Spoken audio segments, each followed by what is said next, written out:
And now, Friday Night Fever with Mike Ludlum.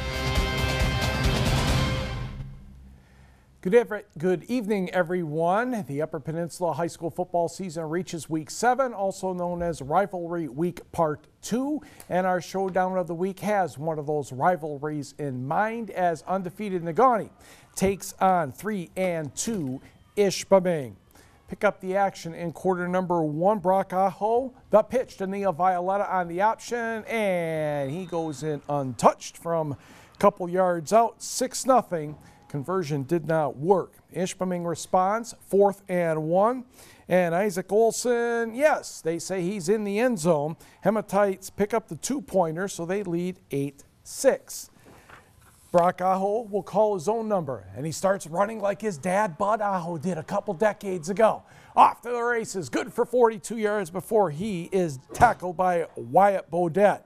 2 plays later, Neil Violetta gets just enough to break the plane. 13-8 in favor of the Maize and Blue. The Hematites, though, get right back to it. Donald D'Onofrio back to pass. Jacob Bennett. Oh, maybe Darren Jukin with the catch. He takes it to the house, and it's 16-13, Ishpeming at the half. Of course, the Hematites need that win all their last 3 games to automatically get in the playoffs. Second half, though, it's Negaunee. Neil Violetta with the 3rd touchdown of the game here. Miners lead 21-16. To the 4th quarter, back to the air. Brock Aho, bobbling catch, works for Eric Hurst. Oh, no, it doesn't. It hits the ground. Miners have 1 more down to try it again from the 9-yard line. Hurst from the corner. He did drag a foot in, say the officials. The Hematites disagree.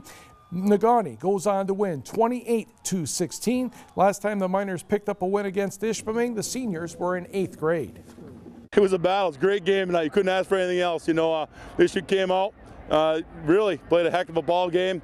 We were fortunate to make some plays down the stretch like they did in the first half, and again, fortunate to come up on top. Negaunee's a great football team. They're number 1, and they showed that tonight. We played with them, but I thought the difference was up front. I thought they beat us up front, and that's how you're going to win football games. You know, if we could have controlled the ball a little bit better and got a lot of first downs, but you know, some big plays on both teams' part.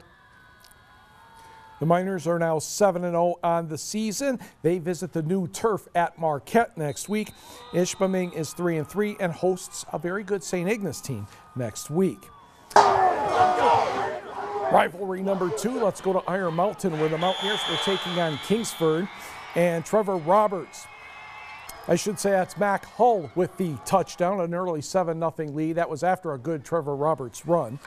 Josh Tucker muscling it forward, but the drive would stall. Then Kingsford is at it again, and they get close to the goal line, and that would set up a touchdown by Roberts, I believe.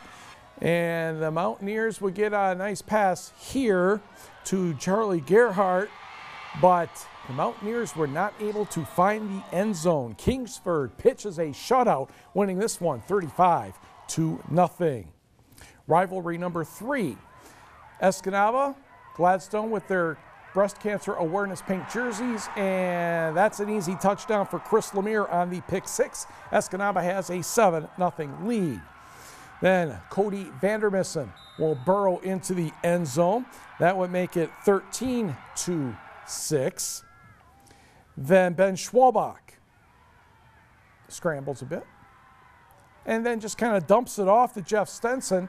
And all of a sudden, Stenson with a stiff arm outruns another guy, and he's going to end up in the end zone from 53 yards. This is in the 4th quarter. It's 13-12. Gladstone trails by 1. They're going for 2 with about 4 minutes to go. But the pass from Darren Johnson to Noah Olson is not good, and 86 says he was open. Escanaba, 4th and 5 of the Braves 15. Justin Popelka, Scott Wonder, and Brett Stahlberger with the touchdown. Yeah, he's really the punter. Hey, cool.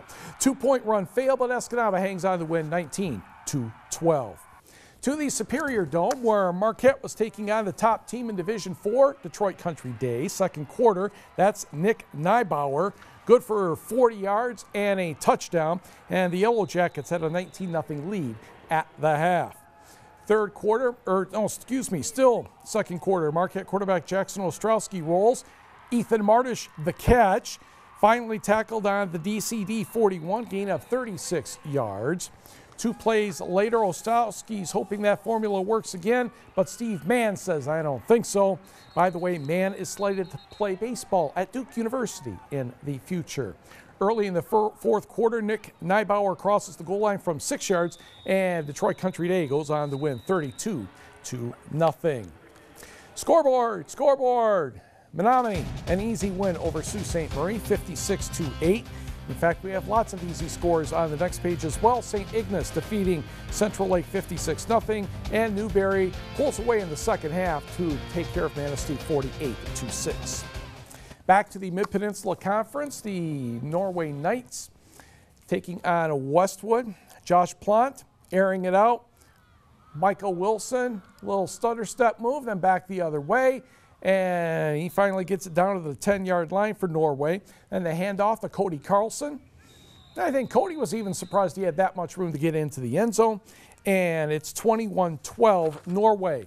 Patriots still have some fight though. Ashton Bergman finding a lane, and he will take it down to the inside the 10-yard line. A couple plays later, red, white, and blue quarterback Nathan Beckman fakes, scrambles.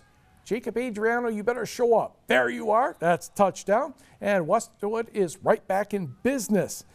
First half winding down, under 30. And Plant to Michael Wilson again. And he scores again.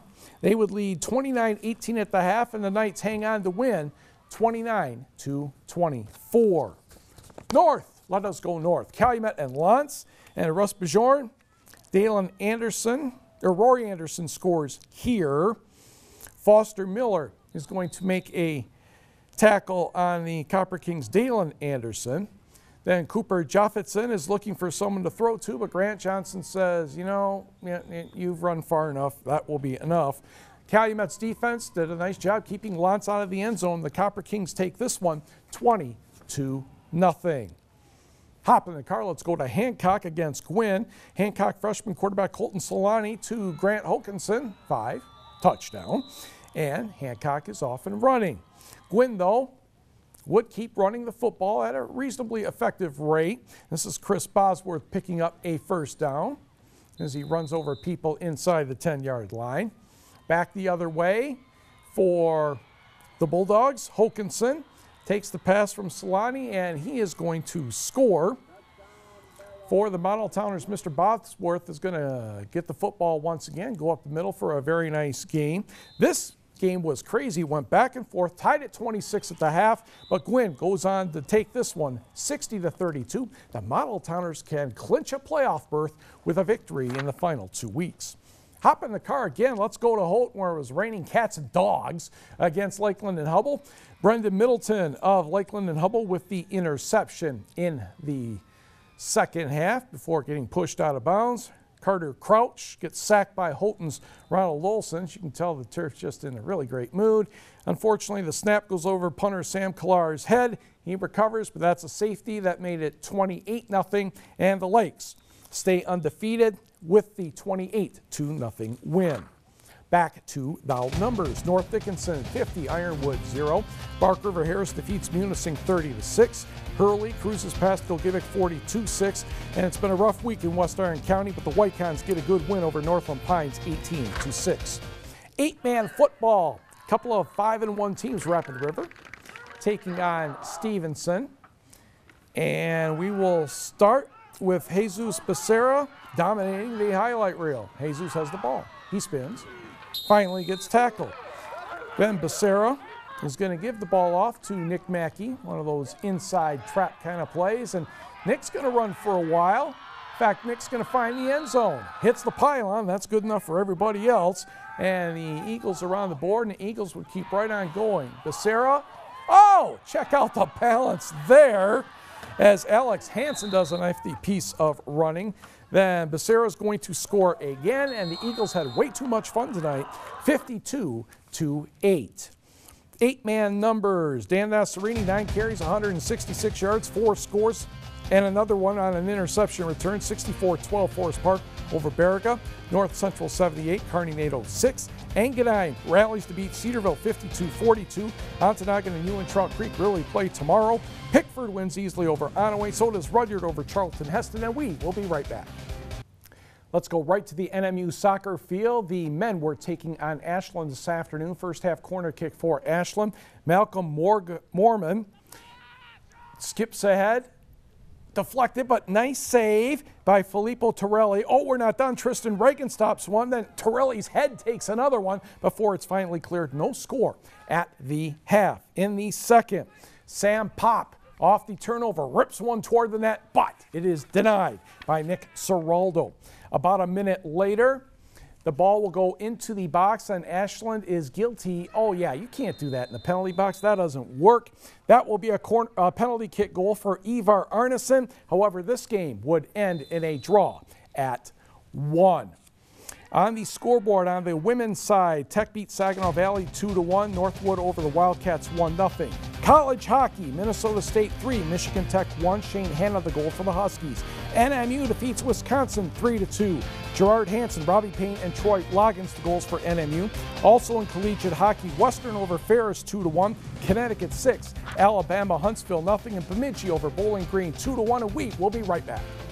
Preseason hockey, Red Wings over Toronto 2-1. You have Jenny Svechnikov with both goals for the Red Wings. Don't forget NFL football on Sunday. Lions on our sister station Fox UP. The Packers right here on TV 6 Sunday night. Have a great weekend.